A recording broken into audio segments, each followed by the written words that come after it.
Hi, my name is Cassie, and in today's video, I wanted to talk about how to get your cats to get along better if you're having difficulty with that. Um, I know a lot of people struggled with it in the past and struggle with it still, and I even struggled with it at first to get my cats to get along, but now they're besties, and it's great. Um, and I thought I would share my story to help out anybody who might be struggling as well. So originally we had our first cat, Charlie. He was 5 years old at the time when we adopted our kitten, Zelda. And maybe that might be a little bit too old to adopt a kitten, but he still had a lot of energy. He was always like, running around and he wanted to play, but he didn't have anyone to play with. So when we adopted our kitten, Zelda, he was he was pretty pissed at first. He did not like her.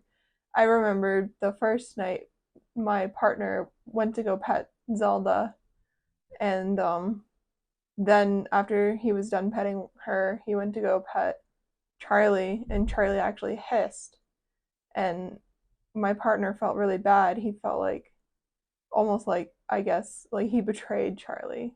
So, but anyway, aside from that, some of the things that I did to get them to get along, I very first thing I would do like like having their meals together. So on one side of the door, I would have Charlie's food. On the other side of the door, I would have Zelda's food, and I would have them eat at the same time on opposite sides of the door.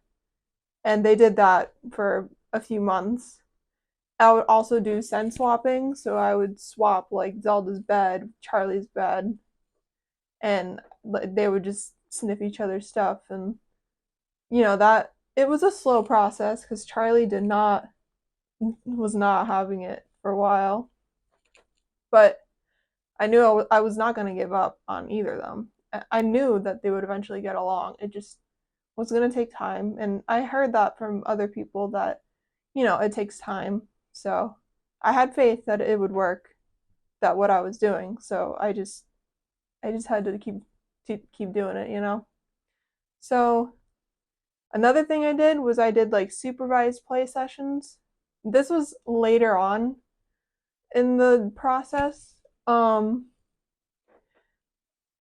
I remember one time they were just playing and Zelda like got on top of him and mounted him, and at that point I knew they were gonna get along because he was cool with it, surprisingly, which was weird, but it, I don't know, it was just such a funny moment. I have a picture of it somewhere on my phone, but yeah, that was um that was a moment that I knew that everything was going to be okay and that they were going to get along just fine. Um, when we actually had to move to a different apartment, so when we moved, the very first night, I took a chance and I just let them out together because I had this theory that they were in a new territory together and now they could just explore and have this new area to explore together, you know? So, and I was right. They immediately got along. They were playing, they were like grooming each other like besties. So it was wonderful. I was a bit worried about them not getting along, but once I saw how they were together in the first night at our new apartment, it was just wonderful. I mean, it was just wonderful. It made me really happy because I knew like that was it. They're besties for life. Um, Let me see if there's anything else that I can add.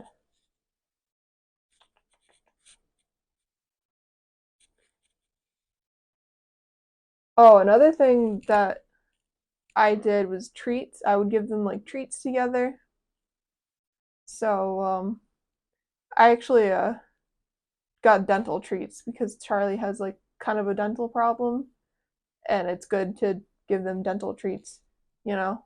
So I gave them dental treats together, and I still do that now, but that was one of the things I did to get them to get along. So we did, when we had Zelda, we would keep her in a separate room, you know, for just when she was like a little kitten. Like if we weren't watching them, we would keep her in a separate room because we didn't want them to have an argument, the cats, and we didn't want there to be any drama if we weren't there.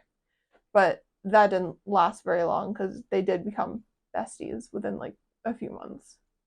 And it's wonderful. I mean, I had no idea that Charlie like needed a best friend to play with until we got Zelda, you know?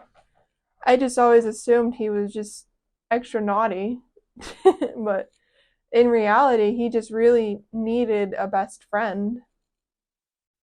So if you do have a cat that's by itself and they're like a little naughty, like, like biting and like playing inappropriately, the solution might be to get another cat, for at least for you. I mean, or what I would recommend is to get a kitten, is because a kitten is easier for a cat to accept than another cat, I think. I mean, that's just my experience.